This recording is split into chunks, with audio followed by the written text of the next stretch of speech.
অবশেষে হাইকোর্টের নির্দেশে রোজভ্যালি চিটফান্ডের টাকা ফেরত দেওয়ার প্রক্রিয়া শুরু হয়ে গেছে। তার জন্য অনলাইনের মাধ্যমে আবেদন করতে হবে। আমানতকারী তারা কিভাবে আবেদন করবেন তার স্টেপ বাই স্টেপ আমি আপনাদের এই ভিডিওর মাধ্যমে দেখাবো। তো চ্যানেলে যারা নতুন যারা চ্যানেলটি সাবস্ক্রাইব করে পাশে থাকা বেল আইকনটি অল করে রাখুন নিত্য নতুন ভিডিও পাওয়ার জন্য।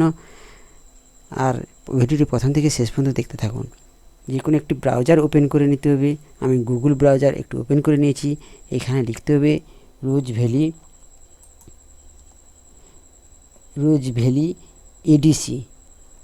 এডিসি লিখে সার্চ করতে হবে। সার্চ করার পর এইরকম একটি সাইট ওপেন হয়েছে রোজভ্যালি। এইখানে ক্লিক করতে হবে। ক্লিক করার পর একটি নতুন অফিসিয়ালি সাইট হাইকোর্টের নির্দেশে অফিসিয়ালি সাইট ওপেন হয়েছে। এইখানে এটা হচ্ছে অফিসিয়ালি নিজস্ব সাইট।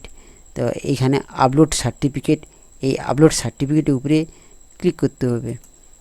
ক্লিক করার পর এরকম একটি পেজ ওপেন হয়েছে। এখানে লেখা আছে আপলোড সার্টিফিকেট। এখানে আছে ইনভেস্টর।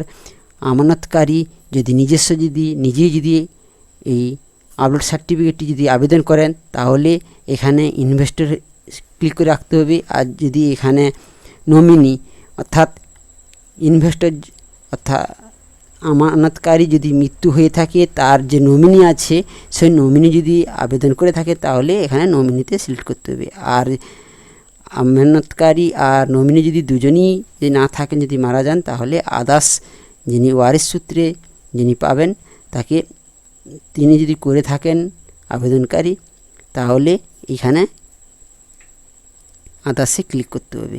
যেহেতু এখানে ইনভেস্টর নিজেই আবেদন করছেন তাই এখানে ইনভেস্টে ক্লিক করে এখানে কোম্পানির নাম, এখানে বন্ডে যে কোন বন্ডে আমি আমানত করেছি তারা সিলেক্ট করতে হবে। এটা সার্টিফিকেটের উপরে এখানে লেখা আছে, ওটা কোনটা হবে সেটা সিলেক্ট করে নিতে হবে। তারপর ফার্স্ট আমানতকারী, এখানে আমানতকারীর নাম এখানে দিতে হবে। তারপরে তার বয়স, এখানে লিঙ্গটা সিলেক্ট করতে হবে, জেন্ডার। ফোন নাম্বার দিতে হবে। অবশ্যই মনে রাখবে যে ফোন নাম্বারটা দেওয়া হবে সেই ফোন নাম্বারটা যেন রানিং থাকে। তারপরে এখানে আইডেন্টি প্রুফ, এখানে Aadhaar card, driving licence, PAN card, passport, voter card, এদের মধ্যে যে কোনো একটি ডকুমেন্টস সিলেক্ট করে নিতে হবে। করার পর সেকেন্ড আমানতকারী যদি নাম যদি থাকে দিবেন, যদি না থাকে দেওয়ার দরকার নেই। এইখানে নেম অফ ফাদার্স হাজব্যান্ড, বাবার নাম বা স্বামীর নাম এখানে দিতে হবে। তারপর এখানে অ্যাড্রেস দিতে হবে। দেওয়ার পর এখানে রাস্তা লোকাল রাস্তার নাম দিতে হবে। তাই ভিলেজ, এখানে ভিলেজ দিতে হবে। এখানে পোস্ট অফিস, আর এখানে পুলিশ স্টেশন থানা এখানে দিতে হবে। তারপরে এখানে রাজ্য, স্টেট, অনেকগুলো রাজ্যের মধ্যে ওয়েস্ট বেঙ্গল আছে নিচে, এগুলো সিলেক্ট করে দিতে হবে। তারপর এখানে ডিস্ট্রিক্ট, কোন ডিস্ট্রিক্টের মধ্যে আপনি আছেন ওই ডিস্ট্রিক্টটি এখানে সিলেক্ট করে নিতে হবে। করার পর এখানে পিনকোড, পোস্টাল পিনকোড এখানে দিতে হবে। দেওয়ার পর এখানে আমানতকারী ব্যাংকের অ্যাকাউন্টের বিস্তারিত চাইছে। এইখানে মনে রাখতে হবে আমি যে ব্যাংকে ডিটেলসটা দিব সেই ব্যাংকটা যেন চালু থাকে।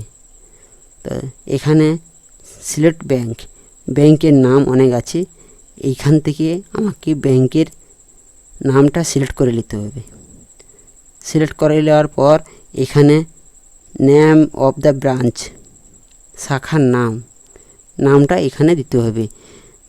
ব্যাংকের পাসবইয়ের ফার্স্ট পেজে শাখার নাম দেওয়া আছে এখানে দিতে হবে।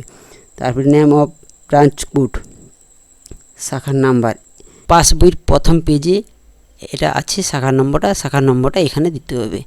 দেওয়ার পর এরপর চাইছে সেভিং ব্যাংক অ্যাকাউন্ট নম্বরটি এখানে দিতে হবে। দেওয়ার পর এখানে চাইছে MICR নম্বর ব্যাংকের ফার্স্ট পেজে এটি আছে, এটা দেখে ব্যাংকের অ্যাকাউন্ট বই থেকে দেখে এটা দিতে হবে। আর যদি অ্যাকাউন্ট বইতে যদি না বুঝতে পারেন তাহলে ব্যাংক ব্রাঞ্চে গিয়ে যোগাযোগ করে MICR নম্বরটি এখানে দিতে হবে। তারপরে IFSC কোড ব্যাংকের ফ্রন্ট পেজে IFSC কোড দেওয়া আছে, এটা এখানে দিতে হবে।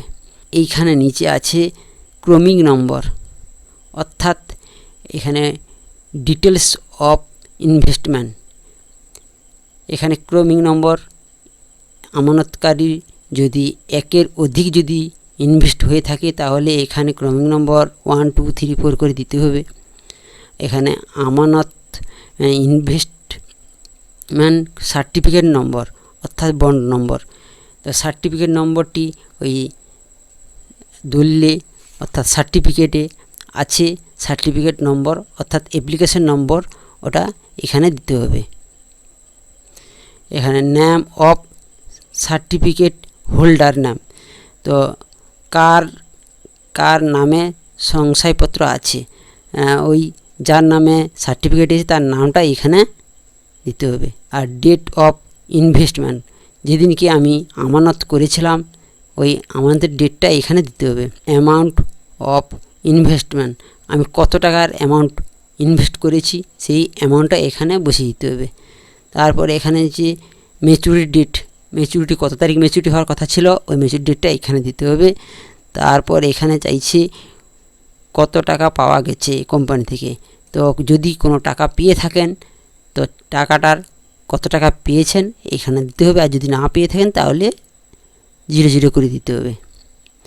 আর এখানে চাইছে কতটা মূল্য টাকা ফেরত পাওয়া যায়নি, যদি কিছু টাকা যদি পেয়ে থাকেন তাহলে যে টাকাটা আমানত করেছিলেন সেই টাকাটাকে বাদ দিয়ে এ টাকা পাওয়া যায়নি বলে এই টাকার অ্যামাউন্টটা দিতে হবে। আর যদি 0 হয়ে থাকে এখানে পাওয়া গেছে টাকাটা যদি 0 হয়ে থাকে তাহলে এখানে যত টাকা পাওয়ার কথা ওই সার্টিফিকেটে আছে সেই টাকাটা অ্যামাউন্টটা এখানে দিতে হবে। কতটা মূল্য টাকা ফেরত পাওয়া যায়নি, যেটা পাওয়ার কথা সেটা পাওয়া যায়নি এই মূল্যটা এখানে দিতে হবে।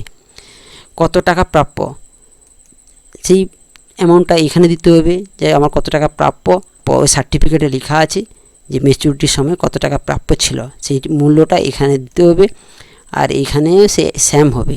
তারপর কন্টিনিউ ফর ডকুমেন্ট আপলোড এর উপরে ক্লিক করতে হবে। কন্টিনিউ করার পর এরকম একটি পেজ ওপেন হবে। এখানে অরিজিনাল সার্টিফিকেটটি এখানে চুজ ফাইলে ক্লিক করে চুজ করে ওটা আগে থেকে আমি স্ক্যান করে রেখেছি তাই আমি এইখানে আপলোড করে দিব। এখানে এই আপলোডের মতন অপশান আসবে, আমি আগে থেকে এগুলো আপলোড করে নিয়েছি বলে আমার এখানে টিক চিহ্ন হয়ে গেছে। তারপর এখানে 2 নম্বরে আছে ওই টাকা জমা দেওয়ার স্লিপ অরিজিনাল, এখানে আপলোড করতে হবে। তারপর এখানে অরিজিনাল অফ আইডেন্টি প্রুফ হিসাবে PAN card, passport, voter card, Aadhaar card যে কোনো একটি ডকুমেন্টস এখানে আপলোড করতে হবে। তারপর এখানে চাইছে অ্যাড্রেস প্রুফ হিসেবে Aadhaar card, voter card, PAN card যে কোনো একটি ডকুমেন্টস এখানে আপলোড করতে হবে। তো যদি ভোটার কার্ড যদি হয়ে থাকে তাহলে 2 সাইড ফ্রন্ট সাইড আর ব্যাক সাইড দুটো সাইড এখানে স্ক্যান করে পিডিএফে 300 কেবির মধ্যে ওটাকে আপলোড করতে হবে। তারপর এখানে চাইছি ফটোকপি অফ ব্যাংকের পাসবইয়ের ফ্রন্ট পেজ অর্থাৎ অ্যাকাউন্টের যে দিকটা আছে অ্যাকাউন্ট ডিটেলস সেই দিকটা স্ক্যান করতে হবে, পিডিএফ আকারে দিয়ে এখানে আপলোড করতে হবে। আমি আগে থেকে আপলোড করে নিয়েছি তাই আমার এখানে টিক চিহ্ন হয়ে গেছে। বাকি এখানে আছে ক্যান্সেল চেক এখানে আপলোড করতে হবে। তো আমার ক্যান্সেল চেকটা আমি আপলোড করে নেব। আমার চুজ ফাইলে আমি ক্লিক করব। চুজ ফাইলে ক্লিক করার পর আমি ফাইল চুজ করে নিয়েছি। তারপর আমি আপলোডের উপরে ক্লিক করে দেব। আপলোডে ক্লিক করার পর কিছুক্ষণ পর আমার এখানে একটি ওটা সবুজ হয়ে যাবে, টিক হয়ে যাবে।